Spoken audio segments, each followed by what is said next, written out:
تو حضرت عثمان رضی اللہ تعالیٰ عنہ کی بات میں عرض کر رہا تھا کہ ایک مرتبہ ایک سائل آیا، اور سائل نے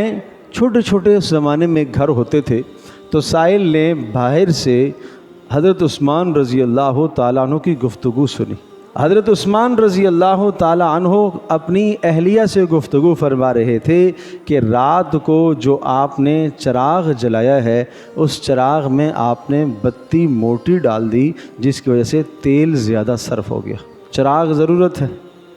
رات کو گھر میں روشنی ہونا یہ آدمی کی ضرورت ہے۔ تو اب یہ سائل نے جب یہ بات سنی تو کہنے سوچنے لگا کہ میں ان سے کیا مانگوں، اب ان کے سامنے میں اپنی حاجت کو کیا ظاہر کروں کہ بخل کا تو یہ حال ہے کہ اپنی اہلیہ کے ساتھ گفتگو کر رہے اور اہلیہ کو ڈانٹ رہے اس بات پر کہ آپ نے چراغ میں بتی موٹی ڈال دی جس کی وجہ سے تیل زیادہ جل گیا، تو یہاں سے مجھے کیا ملے گا۔ لیکن پھر خیال آیا کہ سنا ہے عثمان بڑے سخی آدمی ہیں، شاید میری ضرورت کو پورا کریں۔ خیر دستک دی، سوال کیا کہ میں سائل آیا ہوں، اور بعض روایت میں کہ رسول اللہ صلی اللہ علیہ وسلم کی جانب سے سائل آیا ہوں۔ تو حضرت عثمان رضی اللہ تعالیٰ عنہ اندر تشریف لے گئے اور ایک اشرفیوں کی تھیلی اس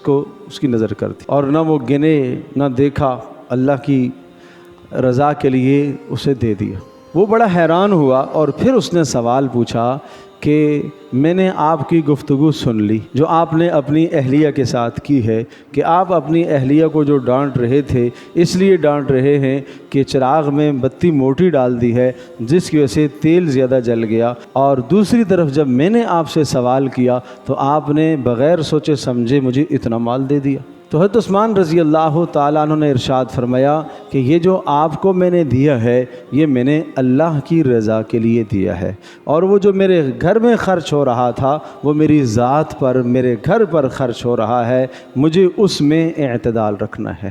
آپ سمجھ سکتے ہیں اس بات کو، مجھے اس میں اعتدال رکھنا ہے۔ تو کیا یعنی ایک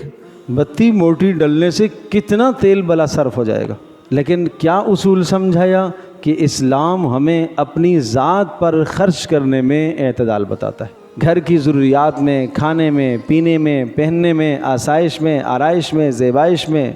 اعتدال۔